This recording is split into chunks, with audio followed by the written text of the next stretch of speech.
tonight. The government is not answering the phone when people call to apply for social assistance. That from Saskatchewan's provincial auditor. Also, advancing medical care. A new procedure is being offered in the province out of Saskatoon. Plus, why for decades the underpasses in Regina routinely flood after pouring rain, and what needs to be done to fix the problem. This is CBC Saskatchewan News.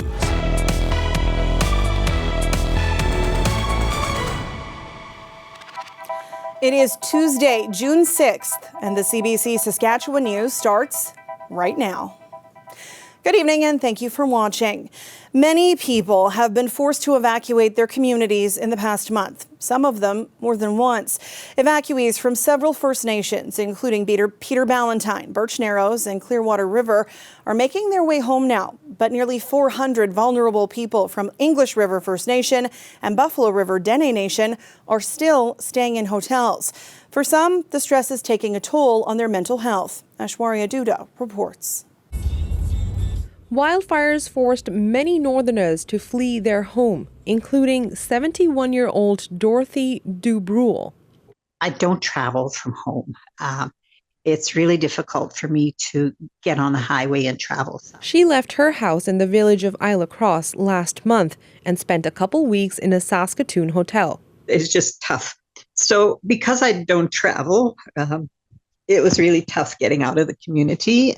Dubois has experienced anxiety and panic attacks since 2015 when a wildfire threatened her community. She was hospitalized for 3 weeks because of health issues created by the thick smoke. It was devastating for me. It was absolute hell, sitting in the hospital room, looking out the window at times and watching the smoke wave in and out of the community. Those assisting the evacuees say being displaced from their homes and having no control over what is going to happen is stressful, especially for elders. I'll tell you what hurts me the most when I see elders, older people, pensioners scared. They're out of their element. They're used to being in a bush. That's their place. That's their peace. That's their home. And then to see them in the concrete jungle of the cities where they know nothing. An anthropology professor at the University of Saskatchewan says the evacuation process can trigger memories of residential schools for some. When you look at the actual core features of being ordered to leave the community, sometimes police involvement in doing so, being taken to what are in effect dormitory style rooms to stay, families being involuntarily split up. The professor says it's important that communities have a say in the evacuation process, and if possible, that Indigenous communities and organizations host evacuees in a culturally appropriate way. As for Dubois, she was relieved to make it home last night. Aishwarya Dutta, CBC News, Saskatoon. Saskatchewan's provincial auditor says the province needs to pick up the phone. She says the government is not responding to people who are seeking social assistance. The auditor released the first part of her 2023 report today. Tara Clemet's report found 60% of calls to social services went unanswered by the ministry's service centre over a 6-month period. She says clients have the option of applying for Saskatchewan Income Support, or SIS, online or over the phone. Clement says people prefer the phone option, but when her staff tried to apply for SIS by phone, they had issues. We attempted to apply for SIS 3 different times over the phone and never connected with a ministry client service representative. Social services stats showed 64% of over 250,000 SIS calls to the ministry service centre went unanswered. Almost 50,000 of these calls are specific to SIS applications. The audit found that more than 5,000 SIS clients had not paid Sask Power or Sask Energy bills for more than 30 days. The result? More than $4 million in unpaid bills as of February. The auditor recommended the ministry examine the reasons why bills were not paid. The provincial auditor is also calling on the government to do more to help make sure Indigenous students succeed. The report shows that high school graduation rates for Indigenous students are not improving. Between 2018 and 2021, that rate was just under 45%. Meanwhile, the grad rate for non-Indigenous students is almost 90%. The opposition NDP says the Sask party government is failing Indigenous students. The auditor has called for a number of other targets related to literacy, numeracy, reading, writing, and math skills well before graduation rates. So the concrete solution here is to have some measurable goals that can be tracked by divisions that are resourced by funding that comes only from the provincial government to meet those goals. The auditor also found that between 2019 and 2021, Indigenous enrollment at Sask Polytechnic declined by 30%. In a statement, the government said it, quote, takes the recommendations of the provincial auditor seriously and will continue to work on and improve areas identified by the auditor. The family of Haven Dubois is heading to the country's capital on foot. They're calling for a national inquiry into missing, murdered, and neglected Indigenous boys, men, and Two-Spirit people. In 2015, Haven Dubois drowned in a creek during a school day. He was 14. Today would have been his 23rd birthday. A coroner's report ruled the death was accidental and said marijuana use was a contributing factor. His mother, Rochelle Dubois, has advocated for years for further investigation. Now she's leading a march to Ottawa, along with some supporters, to call for a national inquiry. The time has come. It's far gone for an inquiry, and we need a national inquiry. It's not enough just to look at Saskatchewan or Regina. It has to be across the country. We know that Indigenous men and boys and Two-Spirit people are incredibly vulnerable in our systems and in the world. And as long as we continue to ignore it, it's just going to increase. The National Inquiry into Missing and Murdered Indigenous Women and Girls was launched in 2016. The final report listed 231 calls for justice. Meanwhile, the Saskatchewan Coroner Service confirms it will hold an inquest into the death of Haven Dubois. When a heavy rainstorm hits Regina, one thing is certain: the city's underpasses will flood. It's been happening for decades. Alexander Kwan explains why and how the city plans to stop it. In Regina, when it rains, it pours into the city's underpasses. Despite the obvious risk, some drivers still attempt to make it through the flooded roadways, often leaving stranded vehicles and soaked drivers. Sometimes, first responders are even called in to save passengers. Flooding isn't a new problem. The Albert Street underpass has been flooding since at least 1912, but it keeps happening. Officials say there are two reasons. The underpass's drainage system becomes plugged by debris, preventing water from getting pumped out. Or the system is so overloaded that the pumps are unable to keep up. We've got significant infrastructure upgrades planned for all of our stormwater ponds, including the underpasses, and that's why it's so important to continue to invest in our underground infrastructure. Upgrades to fix the Albert Street underpass would cost an estimated $10 million, and the city is still reviewing options for Broad Street. Officials say while it is easy to identify the problem, implementing the fix is more difficult. For example, the Albert Street underpass, to reduce the risk of flooding there, that work is going to be planned with a Sask Drive work that is happening along all of Sask Drive, but it's important to integrate all that work to make sure it's done properly all at once. There's no clear timeline for when work on Saskatchewan Drive will begin, let alone when it will be completed. So a permanent fix to the problem is likely years away. In the medium term, they're going to use heavy equipment to stop vehicles from driving around small barricades and make other changes. We're working with SGI to have a flood indicator on the Albert Street underpass. So if it's flooded, it would take control of the lights and not allow people to go into the flooded underpass, as the lights would stay red. The sensor could be in place by the 2024 storm season. So while the flooding will likely continue for some time, the city wants drivers to stop entering the water. Alexander Kwan, CBC News, Regina.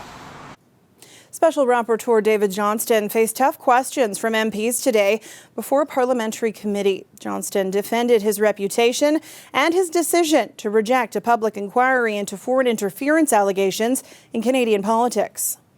I'm anxious that we get to the real issue here, which is foreign interference. Let's look at this report with our recommendations. Let's review it, and let's move with urgency on dealing with a problem which is very, very serious and is affecting not simply our national security, but our citizens in very direct and immediate and difficult ways. Johnston faced a marathon 3 hours of questioning. He explained further the reasons he did not think a public inquiry into the matter was necessary. Instead, Johnston recommended public hearings be held, which will begin next month. Johnston says making secret information public would run the risk of breaching the trust of Canada's security allies. An 83-year-old grandmother was the guest of honor at a hospital press conference in Saskatoon today. Virginia Nordley is the first cardiac patient to receive a new life-saving procedure that just became available in Saskatchewan. This wasn't surgery, really, even though I have people saying, please, you must show me the scar. You have to have a scar. No, I have no scars. The little great-grandkids say, but great-grandma, your heart must hurt. No, it doesn't.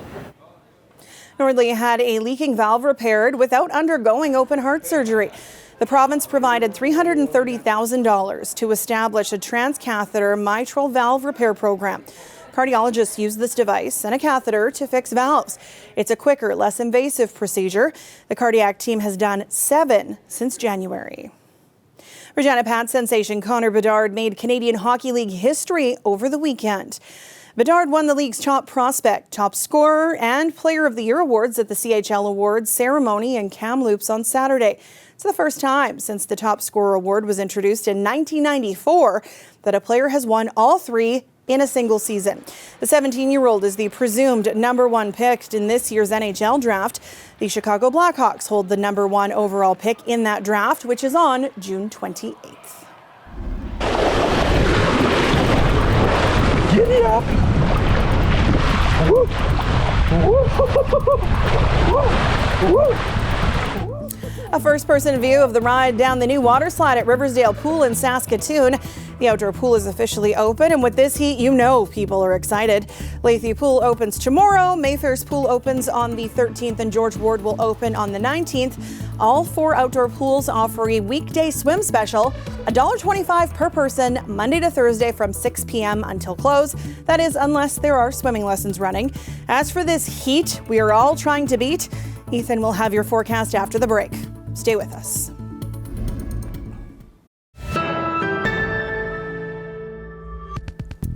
Welcome back. Saskatchewan environmental groups are worried about the loss of wetlands. Specifically, they're upset about a new drainage policy and are calling on the government for wetlands protection. Laura Sharpaletti reports.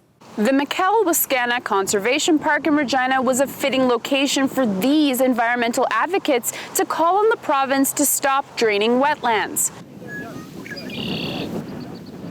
They say wetlands are critical to the survival of many species. They store water during floods, reduce damage from droughts, and replenish groundwater. The province's water security agency is currently working on an agricultural water stewardship policy, which aims to help farmers deal with occasional overland flooding. But advocates are concerned. They say the policy allows farmers to maintain current drainage and to drain more wetlands in the future. We need a wetland policy like Alberta, Manitoba, the rest of Canada first, and then we can tailor the policies to each industry. Water advocates say wetlands destruction also degrades water quality and increases toxic blooms. Communities that rely on groundwater for their potable water, and now they're going dry as a result of this, magnitude of drainage. Those are the kinds of issues we're talking about. About 10,000 acres of wetlands on average each year are lost in Saskatchewan. That's according to Ducks Unlimited. It's the only province that does not have a policy to maintain and preserve wetlands. Advocates say there's a very pressing need because wetlands store a great deal of carbon, which is instrumental in the fight against climate change. We can fix this. we have the ability to restore wetlands and preserve them. We can't restore a glacier. We can't restore the way a mountain snowpack melts. In a statement, the province told CBC that the main component of the agricultural water stewardship policy is wetland stewardship. It says this will help manage water quality, habitat, and greenhouse gases. Laura Sharpaletti, CBC News, Regina. This weather update is brought to you by Mercedes-Benz Regina, proud member of the Capital Automotive Group.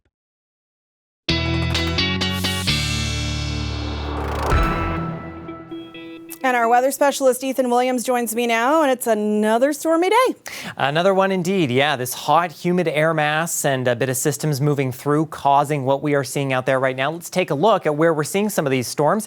Regina area, we are getting a little bit of rain right now. No severe thunderstorm warning in place, although there was one just to the south of us for these cells popping up around the Wilcox area. And a severe thunderstorm warning has ended now for a cell moving through the Bethune area. We hope the weather radar site there won't be impacted by that. You can barely see the warning areas here, but the RM of Canna and Saltcoats under a severe thunderstorm warning for this cell just east of Melville, and Ituna Bonacord, the RM there, seeing that cell as well, moving through the Ituna area now to the north and east, and around the Hudson Bay area, RMs of Hudson Bay, Porcupine Plain, Arborfield, and Bjorkdale also seeing a severe thunderstorm warning as well, and all the same threats here, a nickel to ping pong ball-sized hail, heavy rain, strong winds, all storms kind of moving in that northeasterly fashion. A severe thunderstorm watch in place for a lot of the eastern portion of the province, kind of just from north of Yorkton through up to the south end area. So pretty good range of watches there. And heat warnings, of course, still in place for southeastern and east central Saskatchewan. And storms firing up generally along this cold front here, which stretches all the way through the province from that low pressure system you see up in the Northwest Territories. And of course, that hot, humid air mass on the front side of it. Behind it, though, where we saw the storms yesterday because of this frontal system, it is much cooler and it's less humid. Temperatures struggling to get above the 20-degree mark in places like Kindersley and the Battlefords today. But meanwhile, southeastern Saskatchewan in particular still sitting around the 30-degree mark. Less humidity, as I mentioned, in the west, but in the east, we got into the mid-30s with the Humidex. We're still there right now. We were up to 38 with the Humidex in Regina a little bit earlier this afternoon. And our jet stream pattern not helping. Of course, this warm air is south of the jet stream, and you can see it arcing up here, really stretching well into Manitoba, Ontario. That's just going to continue to stay that way for these next few days. That darker colors, the warmer air continuing to move our way again as this kind of moves in an east to west fashion. But at the surface level, things are starting to dry out, which means that we are seeing less humidity over these next few days, hopefully less severe thunderstorm development. Overnight tonight, that will be still the case in eastern sections of the province. And tomorrow, we could still see some thunderstorms as that hot air continues in eastern Saskatchewan. But by Thursday, things looking to start drying out. And again, that risk pretty much includes the same threats that we're seeing today: large hail, strong winds, and torrential rain. And again, really from Yorkton southward toward Mooseman, Carlisle, Oxbow, Carnduff is where the highest threats will be. But for Regina, once we're through tomorrow, the Humidex value starts to pull back a bit, and we start to see some sunnier conditions with less of a chance of thunderstorms here and there. Those overnight lows pulling back means we will likely see the end of the heat warnings in the coming days here. Saskatoon, you're already seeing this nice drier air, but it is still going to be hot. Humidex resurging a bit as we head into the end of the weekend, and maybe some showers as well. So very dry summer-like conditions happening now, Sam, right after we get all this humidity. It's not even summer yet. I know, we're still a couple weeks away. All right, thanks, Ethan. You bet. The Prairie Butterfly House is now officially open at the Saskatoon Forestry Farm Park and Zoo. Last year it had a soft opening, but now it's complete. There are 20 different species of butterflies available to see in the exhibit. It gives people the chance to immerse themselves in a butterfly's habitat. They're available in the zoo now until September long weekend. We'll be back after the break.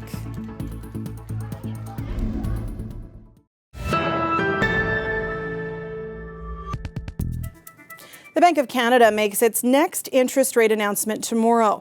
After hiking its benchmark rate repeatedly, it put increases on pause earlier this year. But there's growing speculation that might change. As Nisha Patel reports, it has many mortgage holders watching closely. Stephen Lawrence's mortgage was up for renewal, and he was faced with some tough questions. I looked at You know, what if I had to pay 5% interest? What if I had to pay 6% interest? Anxious about even higher rates, he went fixed. I'm glad that I'm locked in. I mean, obviously I'd love to have under 3%, who wouldn't? But, you know, this is the reality. Their new rate means he and his husband are paying $850 more every month for their condo. For now, they're making it work. I'd prefer $850 to be going to vacations or, you know, going to stuff for my baby. But anyone with a mortgage that's up for renewal or coping with variable payments may need to brace themselves as speculation grows that the Bank of Canada could restart interest rate hikes. The pause that they signaled after January was really to wait and see if they had raised rates enough. So this was a very conditional pause. According to this economist, Canada's economy hasn't slowed enough, and the central bank will need to act. You're risking high inflation just becoming more embedded. You're risking inflation expectations going up, and then you're risking not ever getting back to 2%. While higher interest rates have only hit about a third of mortgage holders so far, by 2026, nearly all homeowners will be paying more for their mortgage. They will be startled and shocked to see a massive change in payment, a massive difference in what they're spending. The 5-year rate has increased a full 0.5%. Many Canadians may need to reset their expectations, with some experts predicting the days of record low interest rates are long gone. A rate that starts with a 4 will become the new normal for people, and it will be really hard for Canadians to afford houses in the major cities with these kind of rates. Markets are betting there's a near 50-50 chance that the Bank of Canada will raise interest rates tomorrow. And if not, many predict an interest rate hike is certainly in the cards before the fall. Nisha Patel, CBC News, Toronto.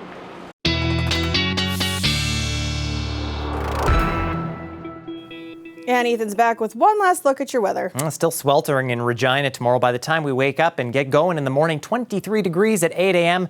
Going to feel like 27, mainly sunny. And look at this, by the time we hit the noon hour, likely 30 degrees. But that humidex value, again, climbing into the mid-30s. There is a risk that we could see some afternoon thunderstorms as well. Saskatoon, actually quite pleasant. 18 degrees tomorrow morning around 8 a.m. Winds just light enough to provide that nice breeze. And then mainly sunny, not much of a humidex factor for you tomorrow. As we talk about the heat, of course, important to keep in mind the signs of heat stroke. High body temperature, confusion, dizziness, and hot red skin. Make sure you have lots of time to stay inside an air-conditioned building. And Sam, Regina Fire is giving out water bottles to the public, so that's a place you can go if you need water as well. Great. Thanks so much, Ethan. You bet. And before we leave you, a beekeeper in Yemen is trying to promote his profession in a country that's famous for its honey, and he's doing it in a way that's creating a buzz. This beekeeper is putting out videos of himself covering his head and shoulders with thousands of bees. He took this step to let the public know he's having a tough time selling honey products abroad because of the ongoing conflict in Yemen. He and other beekeepers in the war-torn country are also struggling to find safe areas for their hives. Yemen now produces around 1,500 tons of honey every year, down from 5,000 tons a decade ago. And no social media post can take the sting out of that. And that is it for us tonight. For News Anytime, you can head to cbc.ca/Sask or subscribe to the CBC Saskatchewan YouTube channel. Ethan will be back with more local news and weather tonight at 11. Thanks for watching and have a great night.